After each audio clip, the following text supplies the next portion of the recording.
Hola, ¿cómo están el día de hoy? Muy buenas tardes, espero que se encuentren muy bien, iniciando su semana llena de éxito y de triunfos y pues también con mucha armonía en sus hogares. Hoy vamos a ver la última parte técnica de la responsabilidad solidaria que dejamos pendiente respecto al artículo 26 del Código Fiscal de la Federación. Retomando, veíamos que esta es una figura muy importante. Bueno, les recuerdo, yo soy Pedro Pablo Morales, de Morales y Morales Abogados SC, en la Ciudad de México, transmitiendo desde el World Trade Center de la Ciudad de México. Les recuerdo que la responsabilidad solidaria la señalamos como un concepto muy importante para poder evitar problemas en un futuro respecto a aquellas situaciones cuando somos representantes de una empresa, contadores o administradores, y que tenemos que tener mucho cuidado respecto de las obligaciones que contraiga la empresa, así como de sus adeudos. Nos podemos meter en serios problemas porque quien maneje la fiel puede hacer actos indebidos y eso generarnos un problema porque nosotros somos quienes generamos la responsabilidad solidaria de las diferentes obligaciones. Entonces, ese es el punto que tenemos a desahogar el día de hoy. Tenemos pendiente esa parte de la fracción décima y algunas otras del artículo 26. Continuando con ello, se refiere a la fracción décima a los socios o accionistas respecto de las contribuciones que se hubieran causado en relación a las actividades realizadas por la sociedad cuando tenían tal calidad. ¿Qué quiere decir esto? Cuando hay una enajenación, una cesión o una transmisión de propiedad de las acciones, no se va a eximir de las obligaciones que tenía el socio accionista en su gestión. Así tampoco se va a hacer el nuevo socio accionista no debiese de tener obligaciones por la responsabilidad de los socios o accionistas anteriores. Sin embargo, mañosamente la legislación ha hecho responsables a los nuevos socios de las operaciones anteriores de la sociedad, porque se presume que debió de conocerse el estatus total de la sociedad. Lo cierto es que no se puede, a menos que se haga una auditoría profunda, tener ese conocimiento de las situaciones. Por otra parte, continúa diciendo, bueno, en el caso de los liquidadores, yo sigo sosteniendo el criterio, y lo vemos en la parte de la fracción tercera, que no son responsables de los adeudos anteriores. Toman vigencia a partir de la función del liquidador y el dispendio que pudieron hacer o mal uso de la cuenta de cheques o de la liquidación. Pero si no, no son responsables y no, aunque la autoridad los quiera llevar a juicio o por una causa penal, no lo va a lograr. ¿Por qué? Porque ellos no ejercieron la cuenta de cheques, ellos no transmitieron con la firma del banco los recursos de la propia empresa. Continúa el primer párrafo, segundo renglón, que se hubieran causado en relación con las actividades realizadas por la sociedad cuando tenía tal calidad, en la parte del interés fiscal que no alcanza a ser garantizado, con los bienes de la misma, sin que la responsabilidad sea de la participación que tenía en el capital social de la sociedad durante el periodo de la fecha de que se trate, cuando dicha persona moral incurre en cualquiera de los siguientes supuestos: no se inscribe en el Registro Federal de Contribuyentes, b, cambie su domicilio sin presentar aviso correspondiente en los términos del reglamento de este código, siempre que dicho cambio se efectúe después de que se le hubiese notificado el inicio del ejercicio de facultades de comprobación previstas en este código y antes de que se haya notificado la resolución de que se dicte con motivo de dicho ejercicio, o cuando el cambio se realice después de que se hubiera notificado un crédito fiscal y antes de que éste se haya cubierto o hubiese quedado sin efectos. Inciso D, cuando el local donde se tenga el domicilio fiscal sin presentar aviso de cambio de domicilio en los términos del reglamento de este código. Pero ya vimos en la parte de domicilio fiscal, en el inciso D que está refiriendo, que tenemos que tener mucho cuidado. ¿Por qué? Porque si el cambio de domicilio no lo acepta la autoridad, bueno, pues ¿qué va a pasar? O sea, nos deja en un estado de indefensión y a lo mejor por la propia crisis económica que estamos viviendo y por la propia pandemia, nos tenemos que hacer pequeños. Y yo les ponía el ejemplo de los agentes inmobiliarios. No todos necesitan una mega infraestructura porque los inmuebles, los terrenos, no los tienen como en caja de zapatos en el mejor de los casos. Ocupan espacio, no ocupan espacio. Cada inmueble solo se necesita para promoverse un teléfono, una computadora y un acceso a internet y un poquito de imaginación. No se necesita una gran infraestructura. En eso la autoridad está sumamente equivocada, pero quiere, con los criterios de vinculación, hacer que el contribuyente tenga una mega empresa, mega ubicación, y no son así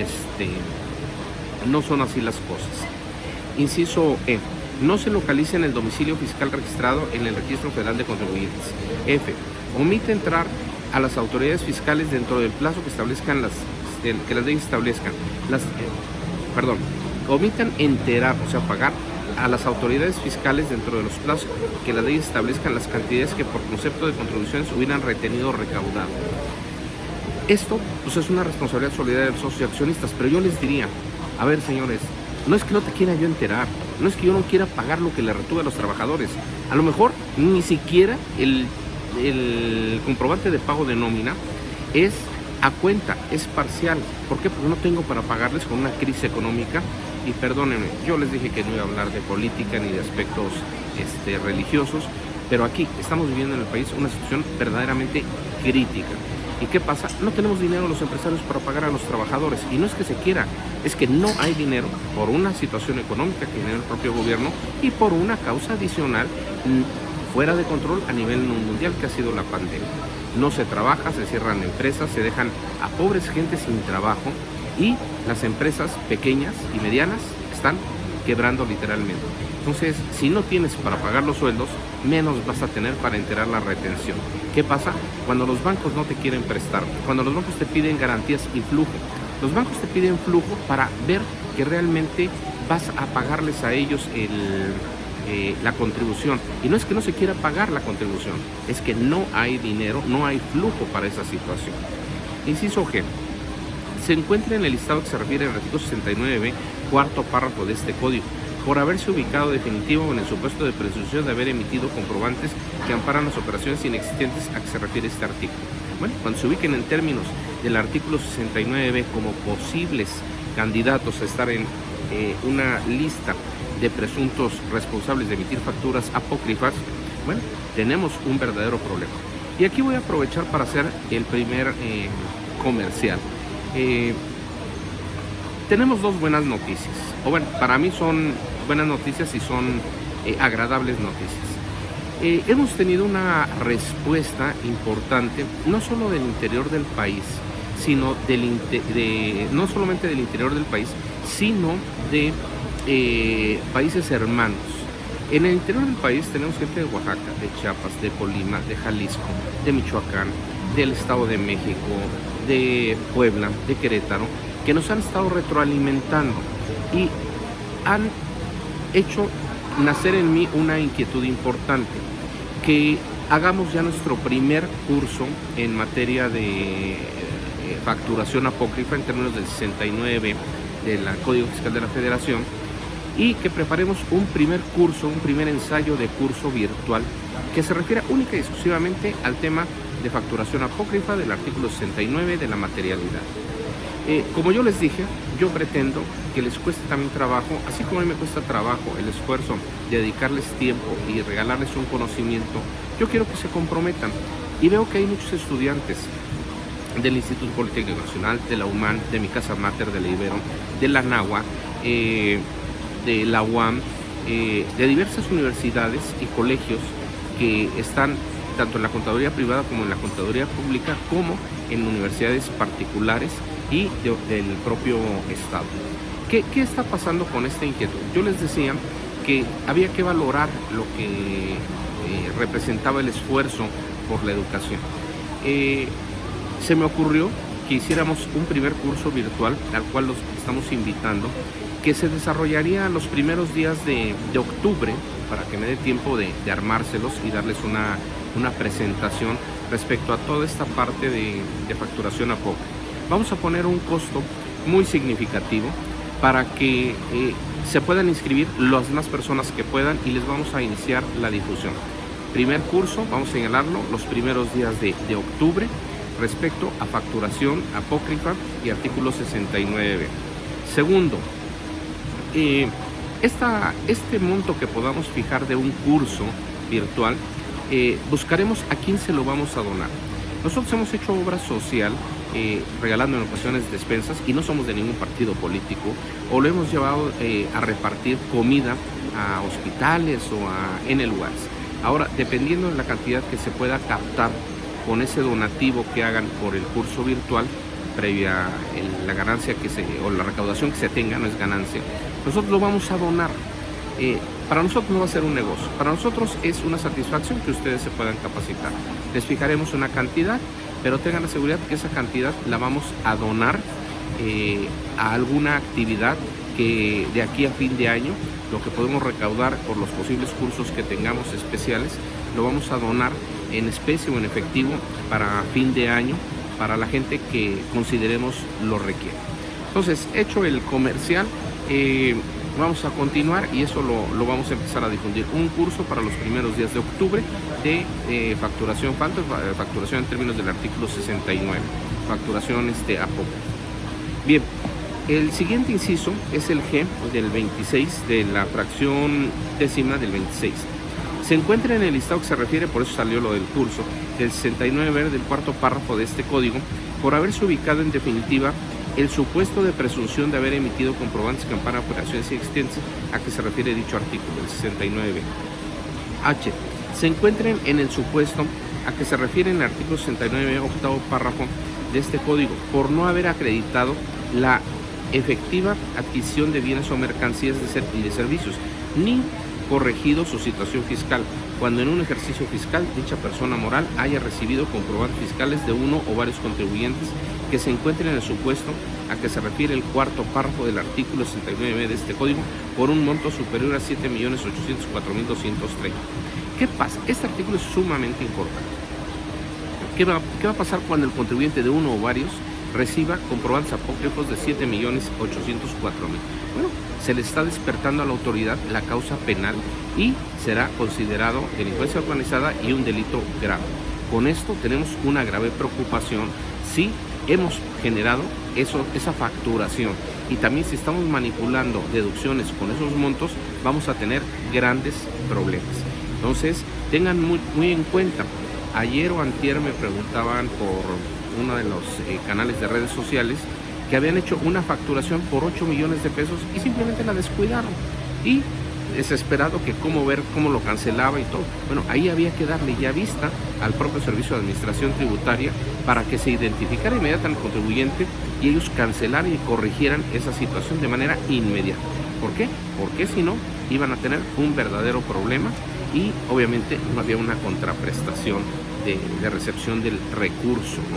Entonces, sí cuenta como un delito grave y severo, y este es el nuevo supuesto que para 2020, que nos encontramos, se genera el monto tope por este monto de facturación, cerca de los 8 millones de pesos. Se encuentra en el listado que se refiere al 69 bis, octavo párrafo, por haberse ubicado en definitiva en el supuesto de presunción de haber transmitido indebidamente pérdidas fiscales a que se refiere este artículo. ¿Qué pasa cuando tenemos deducciones indebidas, pero esas deducciones fueron usadas por facturación falsa? Bueno, se veían beneficiados porque además acreditaban y además no tenían ingresos. Tenían ingresos, pero hacían pagos provisionales y también podían acreditar IVAs y matar todo el no pago de impuestos. La errónea control y actitud del Servicio de Administración Tributaria de tener candados por la facturación y deducción correcta pero viable para los contribuyentes generó que se pusiera la gente a vender facturas y dicen que en arca abierta el más justo peca. ¿Y qué pasó con los contribuyentes? Bueno, los contribuyentes agarraron, no todos, sabemos muchos decentes que no vendemos facturación falsa, pero hay otros que sí lo han hecho y generaron pérdidas, y aparte de que no pagaron, se quedaron con el IVA y generaron pérdidas que además vendían o acreditaban contra sus propios impuestos. Se llaman operadoras de outsourcing, pero realmente no dan el servicio de outsourcing. Continúa diciendo, cuando la transmisión indebida de pérdidas sea consecuencia del supuesto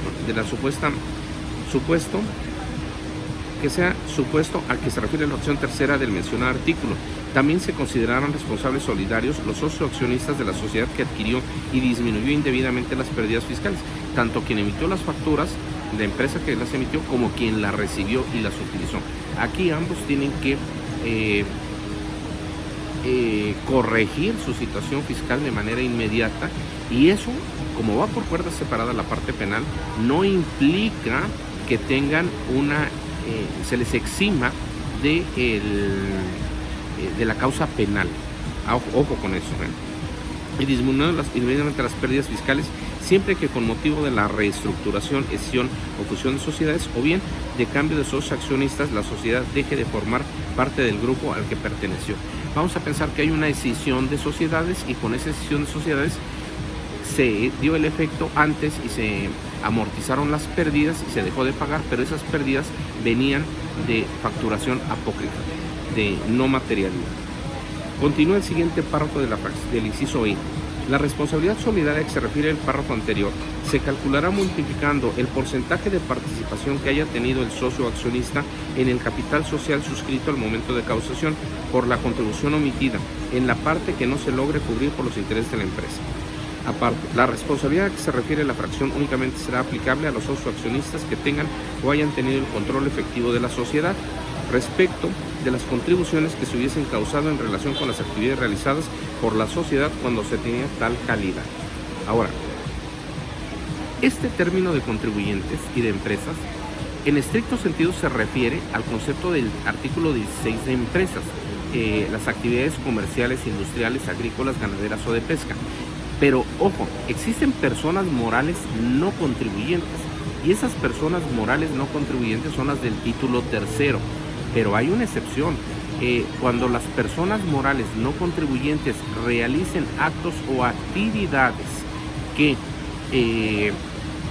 sean considerados empresariales y rebasen de un porcentaje, van a considerarse empresas y consecuentemente van a tener que pagar el impuesto sobre la renta por esas cantidades. Entonces, ojo, aunque sea una persona moral no contribuyente, si caen dentro del supuesto en que tenemos una persona moral no contribuyente, pero realiza actividades empresariales y sale de ese porcentaje, ¿qué va a pasar? Podemos tener riesgos si contra estos ingresos recibimos o manipulamos facturación falsa. Hay muchas sociedades de beneficencia o de asistencia, y yo le pongo el ejemplo simplemente del famoso Teletón, que se utilizó para deducciones y pérdidas de manera discriminada. ¿Qué pasa si estos entes llegasen a tener recepciones de facturación falsa por los gastos contra los ingresos que recibieron de donativos? Ojo, tendrían problema.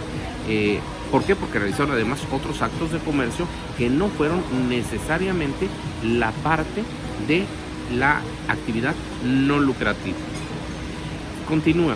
Se entenderá por control efectivo de capital de una persona o grupo de personas de llevar a cabo cualesquiera de los actos siguientes. Inciso A. Imponer disposiciones en las asambleas generales de accionistas de socios u órganos equivalentes a nombrar, distribuir la mayoría de los consejeros. Imponer decisiones en las asambleas generales de accionistas de socios u organismos equivalentes o nombrar o destituir de la mayoría de los consejeros, administradores o equivalentes de una persona moral. B. Mantener la titularidad de derechos que permitan ejercer el voto respecto de más del 50% del capital social de una persona moral. Inciso C. Dirigir, administrar la estrategia o las principales políticas de una persona moral, ya sean a través de la propiedad de valores, por contrato o de cualquier otra forma. 11. 11ª debe decir.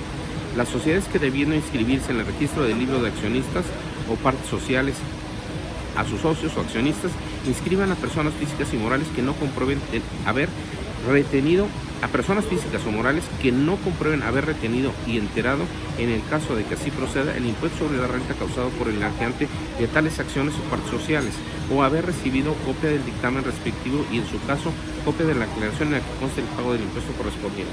Ojo, cuando hagamos una enajenación de acciones, la mayoría las hacemos a valor nominal y al costo, pero si son excesivas, ahí hay que tener la parte de la retención que hay que hacer por la exceso y la utilidad en la enajenación de acciones. ¿Sale? 12ª. Las sociedades escindidas por las contribuciones causadas en relación con la transmisión de los activos, pasivos y de capital transmitidos por la escindente, así como de las contribuciones causadas por esta última con anterioridad a la decisión, sin que la responsabilidad exceda del valor del capital de cada una de ellas al momento de la decisión. 13ª. Las empresas residentes en México o los residentes en el extranjero que tengan un establecimiento permanente en el país, por el impuesto que se cause o por el otorgamiento, uso o goce temporal de bienes y por mantener inventarios que en territorio nacional para ser transformados o que ya hubiesen sido transformados en los términos del artículo 1 de la Ley del Impuesto al Activo, hasta por el monto de dicha contribución. Esto es letra muerta porque esa referencia al impuesto al activo ya no existe. 14ª. Las personas a quienes residentes en el extranjero les presten servicios personas subordinadas o independientes cuando estos sean pagados por residentes en el extranjero hasta el monto del impuesto causado. 15ª. La sociedad que administre los propietarios de los inmuebles afectos al servicio turístico de tiempo compartido prestado por residentes en el extranjero cuando sean partes relacionadas en los términos del artículo 90 y 179 de la Ley del Impuesto sobre la Renta hasta el monto por las contribuciones que se omitan.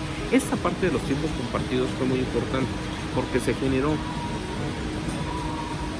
empresas extranjeras offshore donde tenían el control del uso y goce y otorgamiento y la explotación por regalías.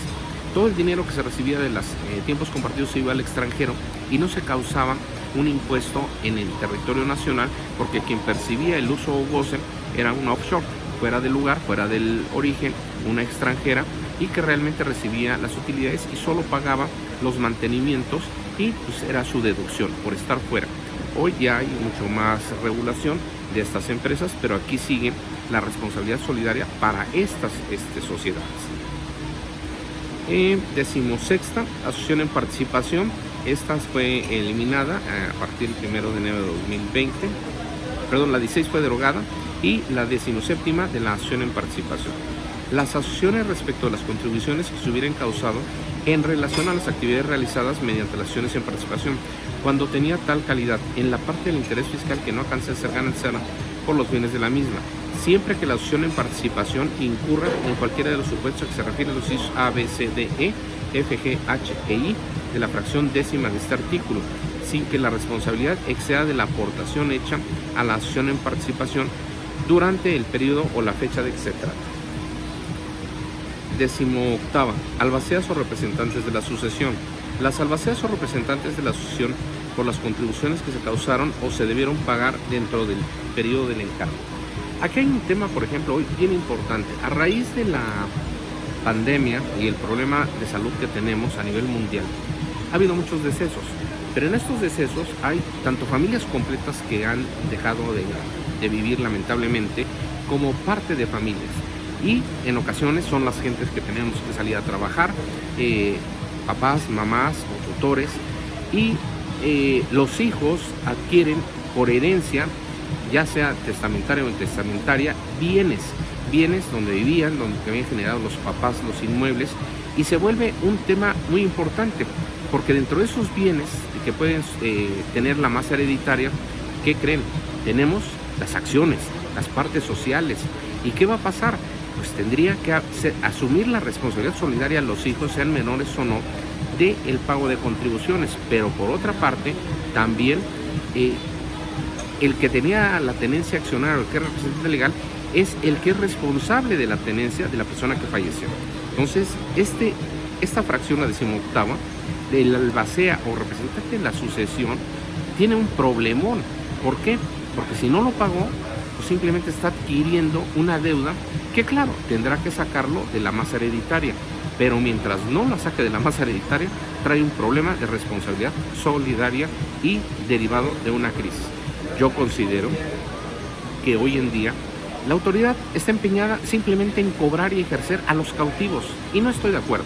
Y se los digo con todas sus palabras y en ejercicio de la libertad de cátedra que siempre hemos tenido los instructores catedráticos.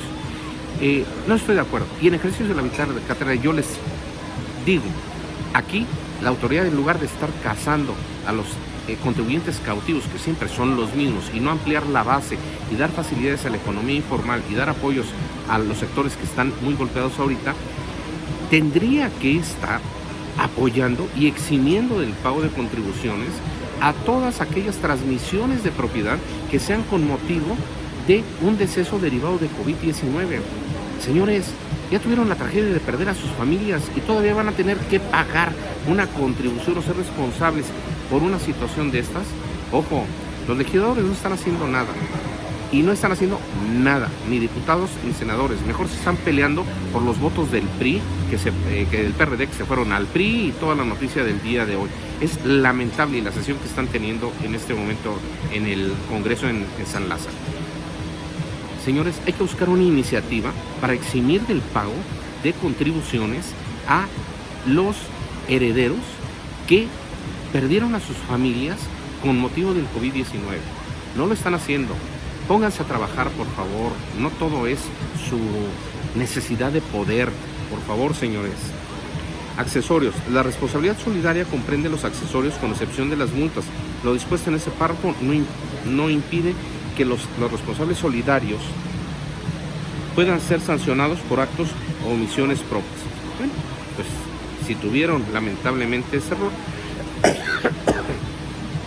pues pueden incurrir en una responsabilidad. Y no creo que haya sido de mala fe. 26A, responsabilidad de personas físicas con actividades empresariales. Esto básicamente es lo mismo que tenemos en la parte de responsabilidad solidaria de personas morales. Simplemente aclara, los contribuyentes al pago del impuesto sobre la renta en términos del título cuarto, ya sabemos que el título cuarto es de personas físicas, del capítulo segundo, secciones primera, segunda de la ley de ISR, serán responsables por las contribuciones que se hubieran causado en relación con sus actividades empresariales hasta por un monto que no excede el valor de los activos afectados por dicha actividad, y siempre que cumplan todas las obligaciones a que se refiere el 110 o 112, según sea el caso del ordenamiento antes citado. Bueno, aquí nos maneja también la parte de actividad empresarial y servicios personales independientes. Con esto damos un cierre y una visión general a todo lo que ha sido la responsabilidad solidaria de los contribuyentes en la parte técnica, en la parte doctrinal y en la parte técnica legislada respecto de aquellas situaciones donde los contribuyentes se convierten en responsables solidarios. El día de mañana trataremos ya más a detalle lo que es la inscripción al Registro Federal de Contribuyentes, que es el artículo 27. Continuaremos con nuestras cápsulas. Les quiero reiterar que vamos a tener el proyecto de elaborar una plática virtual en base a lo que se refiere a la facturación apócrifa en el artículo 69b, el cual sí va a tener un pequeño costo, lo daremos virtualmente, va a tener la duración que deba de tener y se les hará llegar un material relativamente a la presentación, y ese donativo que se obtenga lo vamos a consolidar de aquí a mes de diciembre con otras pláticas que vayamos desarrollando. Va a ser significativo, ojalá sean muchas, pero que ese ingreso lo vamos a donar y les haremos de conocimiento a qué se decidió donarse. No sé, en ocasiones nosotros hemos regalado despensas y no somos partidos políticos, ayudamos a diferentes actividades. Lo que se llegue a recaudar lo vamos a donar. No es un efecto lucrativo nuestro, no es negocio para nosotros esto, lo hacemos con mucho gusto por el ejercicio de la cátedra que nos ha dado mucho en la vida. Entonces, tengan muy buena tarde, soy Pedro Pablo Morales, les regalo mis mejores deseos porque tengan una feliz semana, porque estén en tranquilidad y paz con sus hogares, que Dios los bendiga mucho y bueno, nos vemos aquí el día de mañana. Feliz semana, Pedro Pablo Morales de Morales y Morales Abogados, PSC. Que tengan muy buena tarde.